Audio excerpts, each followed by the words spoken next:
everybody at every turn asked, when are we going to fix our refineries? When are we going to rehabilitate our refineries? Now we are rehabilitating the refineries, and we got professionals involved in it, but unfortunately it's generating all this. But I will tell you, let me tell you how this rehabilitation is going to be funded. It's not going to be all debt. We're not going to borrow all the monies that are going to the rehabilitation. Some of the money will come from NNPC, internally generated revenue, from NPDC. Some of it will come from the federal appropriation, and just a little fraction will come from AfriExim. And of course, the way it is structured, the refinery itself, the operations of the refinery will be able to pay back. So it is not really a debt that will add to the general debt burden of Nigeria. It is a commercial discussion that is going on between NNPC and AfriExim. And that money will be paid from the operations of the refineries. NNPC is going to spend about $200 million from their internally generated sources. Federal appropriation will put in about $800 million, and it's already broken down to three parts. 2020 appropriation will give $350 million. 2021 appropriation, another $350 million. And then 2022 appropriation will give another $100 million, making it all $800 million from appropriation. And then the rest of it will now come from AfriExim. Well, some explanation there by the Minister of State for Petroleum, Timipre Silva, on how the $1.5 billion to use to repair the Port Harcourt refinery will be sourced. That conversation was held with my colleague Shonwa Kimbaloy, and it aired on Sunday Politics. If you missed it, it's on our YouTube channel. It's also on our website, channelstv.com. But this morning, we have two gentlemen to discuss just what they make of it. Professor Uche Uwaleke is a financial economist. He's also the former head of banking and finance at the Nasarawa State University. And we also have with us Mr. Wale Oluwade, who is the CEO of Growth Masters Consulting. Gentlemen, you're welcome to Sunrise Daily this morning. Thank you. And let me start with you, Prof. How did you receive this news of the rehabilitation after the FEC meeting on Wednesday? At the time, I went, wow. Rehabilitation, a turnaround again. For me, it was something we have had before. So why are we, having it now? That was my initial reaction until Saturday, until just last Saturday. I, got more information on it. Last Saturday, I was having a lecture with some of my MBA students, about 12 in number. And usually in our MBA class, we discuss contemporary issues, aside from the topic. And the issue now veered into this Port Harcourt refinery rehabilitation. And virtually all the students were against it. They were voicing their concerns. There was only one person who works in the oil industry, that was struggling to speak. At the point, I said, let us even yield the floor to him. So we yielded the floor to him, and he explained, one after the other. By the time he finished talking, more than half of the class was convinced, including myself. So I now have a different perspective, to it. Because one of the things he said, his name is Ayo, one of the things he said is that, one, this is rehabilitation and not turnaround. That rehabilitation involves an overhaul of the entire Port Harcourt refinery. This is a refinery. Of course, you have the old Port Harcourt refinery that was established in 1965. You have the new Port Harcourt refinery that was established in 1989. And turnaround maintenance is something that should be done every 2 to 3 years. But for a long time, it has been neglected. The last time it was done for the Port Harcourt refinery was in year 2000. Okay? And so that has meant, of course, that the equipment there were left to decay. So this time around, what the government is seeking to do is to rehabilitate, and that also means changing significantly some of those equipment, bringing them up to date, so that at the end of the day, the capacity of the refinery, Port Harcourt Refinery has a capacity of 210,000 barrels of oil, every day. Okay, the old refinery to process 210,000 barrels of crude. Yes, the old refinery has 60,000 capacity.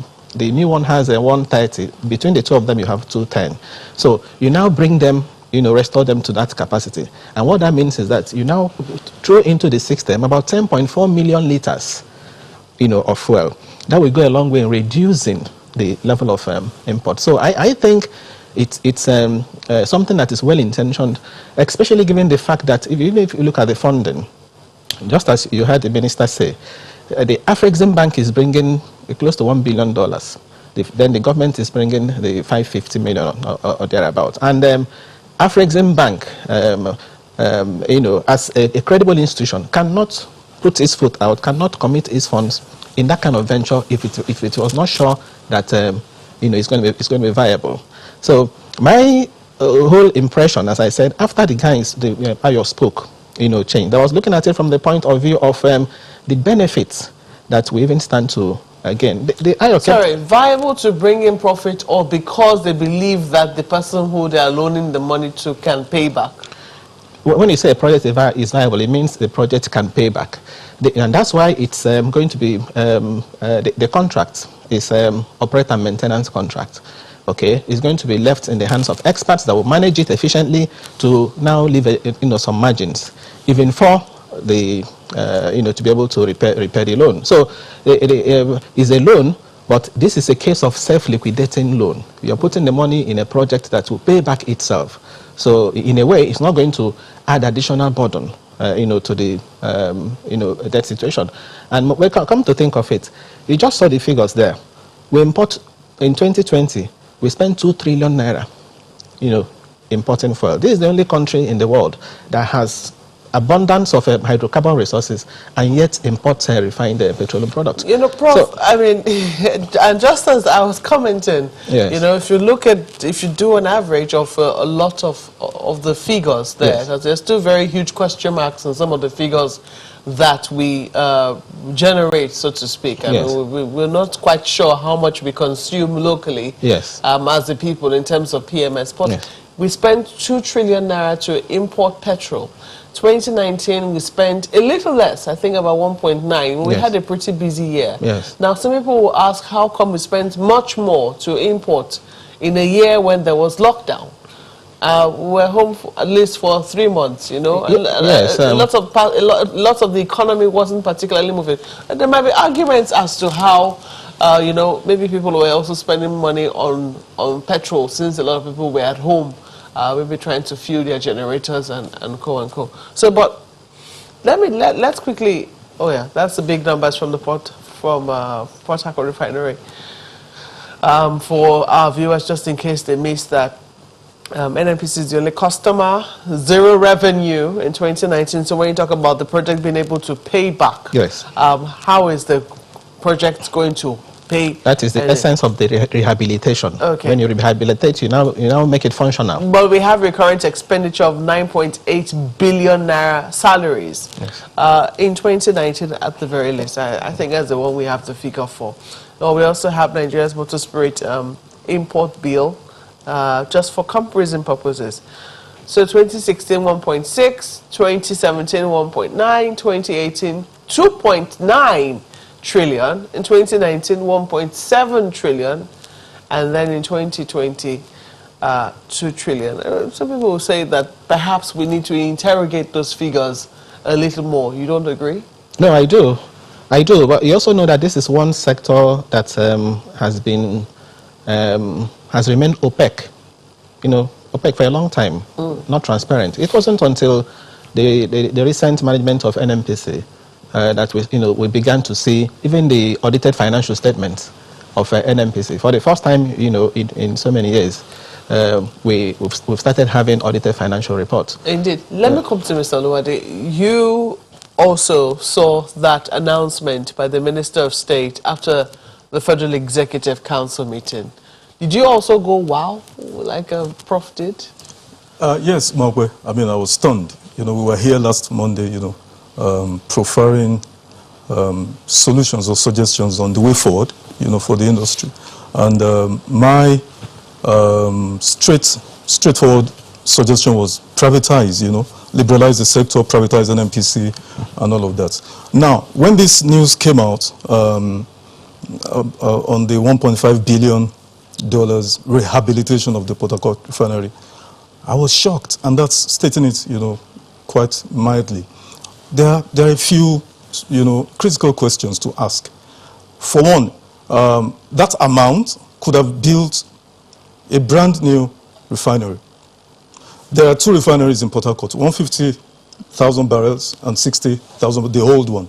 So even if you combine both, if you had an extra $500 million, making $2 billion, we could get a brand new refinery.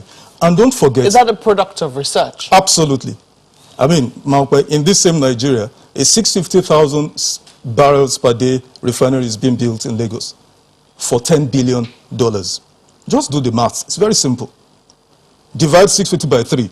You still get like 215 or 210, you know, 1,000 barrels. So, and divide 10 billion, because Dangote is building that for about 10 billion. I hear people say 15 billion. That's not correct, because he's spending extra 2.5 billion for pipelines, and his pipelines are unique. They're subsea level pipelines. And then extra 2.5 billion for fertilizer plants. So, for the refinery itself, it's 10 billion. So, if Dangote is doing 650,000 barrels per day at $10 billion, why do you have to use 1.5 billion just to do a rehabilitation? That's one. Number two, it's going to span 44 months. First phase, 18 months. Second phase, 24 months. And then third phase, 44 months. So, and at the end, we're not even going to achieve 100%. We're just going to achieve 90% production output. Now, within that period, we would have built a brand new refinery. But second question, in the 2021 budget appropriation, the current year budget, there is a deficit spending, you know, finance of 5.2502 trillion naira, roughly $13.2 billion. What does that mean? For health, for education, for road, for security, for whatever, the federal government is looking for $13.25 trillion to shore up the spendings for the entire economy. Where do you think federal government is going to get 1.5 billion from to fund this so-called rehabilitation? And then I listened to the minister. He said it will be 200 million from NMPC. NMPC is not owned solely by... NMPC is for Nigeria. There are stakeholders in NMPC, the states and the federal government. Now, they would get, next year to be 350, another 350 million, 2021, 350, you know, and then loan from Afrexim Bank. Markwe, those are speculations. You know, in the process of doing all of this, why don't you put in place a seamless process of selecting core investors to take over these assets and run it profitably? I told you last week, there is a model that works in Nigeria, the NLNG. It works.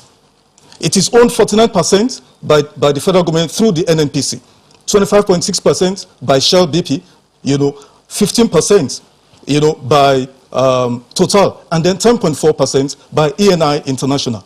Guess what, Mankwe? While Port Harcourt Refinery was built 1989 and has run losses all these years, in 2013 to 2017, $363 million was spent on turnaround maintenance, producing zero. The National Assembly debated it, investigated it. Now, guess what is happening at NLNG? From 2004 to 2019, NLNG has paid to the federal government dividends of $18 billion. You heard me right, $18 billion. That's not all. They've paid taxes of $9 billion. That's not all. They've paid to the federal government for feedstock gas, $15 billion. Total, $42 billion has accrued to the federal government of Nigeria since the inception of NLNG, while the refineries have produced losses over losses over losses in the same period. Let me get you correctly. Yes. You are not quarreling with the amount of money that has been earmarked for this rehabilitation? Oh, I am quarreling against it. It's a waste. If I'm going to be modest, I could call it corruption, actually. I have a big issue against it.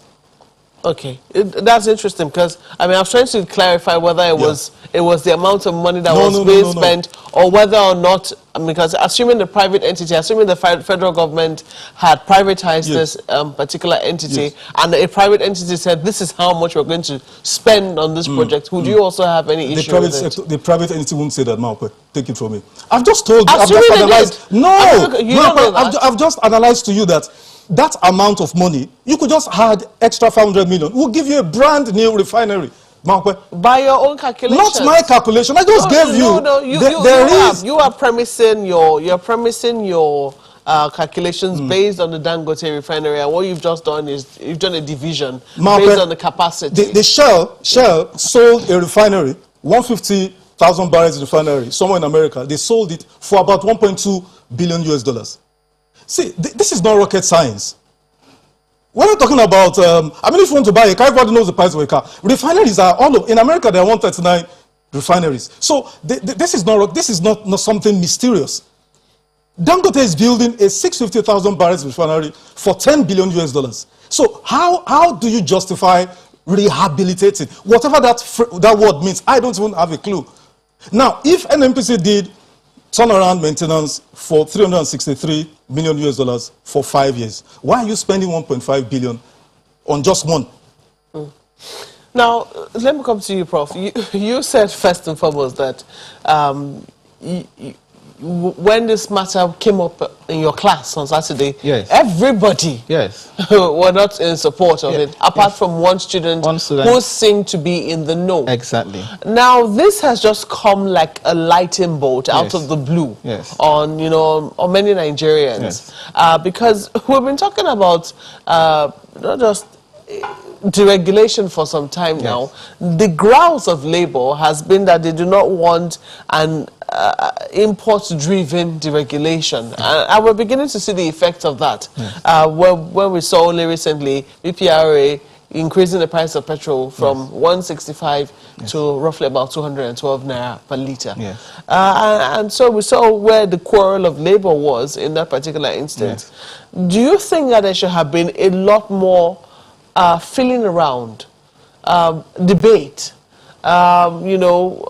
attempt to convince Nigerians on the need for spending such a humongous amount of money on a refinery, on rehabilitating a refinery? Especially when you look at the track record that we've had with turnaround maintenance and not achieving much with that. Absolutely. I quite appreciate the concerns of Wale and many other well-meaning Nigerians. That was also my position, initially, until I did a little research and I also listened to experts. And I now have more information, to make the case. As I told you earlier, when that particular student finished explaining to us, a lot more students, saw reason. And then they were like, why is this information not out there? Why are Nigerians not being told this? Because I'm sure that if the real reason for this is out there, a lot more Nigerians will buy into it. And that's why I'm happy that this kind of program is being organized. Now, let me take his points one after the other. The point about 1.5 billion, why are we not building brand new refineries with 1.5 billion? The Port Harcourt refinery has a capacity of 210,000 barrels per day. And if you look at the refineries that have been constructed around the world, there is a refinery that is going on in Pakistan. Aramco is doing 250,000 barrels per day refinery at $10 billion. There is one that is going on in Kuwait, 615,000 barrels per day refinery for $15 billion. And even the one of Dangote, the figures we hear and what we have read is nowhere around $10 billion. It's between 16 billion. In fact, the latest one I saw is talking about 19 billion. And that is going to come into full operation by the first quarter of 2020. So saying that we can use 1.5 billion to do a brand new refinery of that capacity to 10,000 barrels is, I don't think it is true.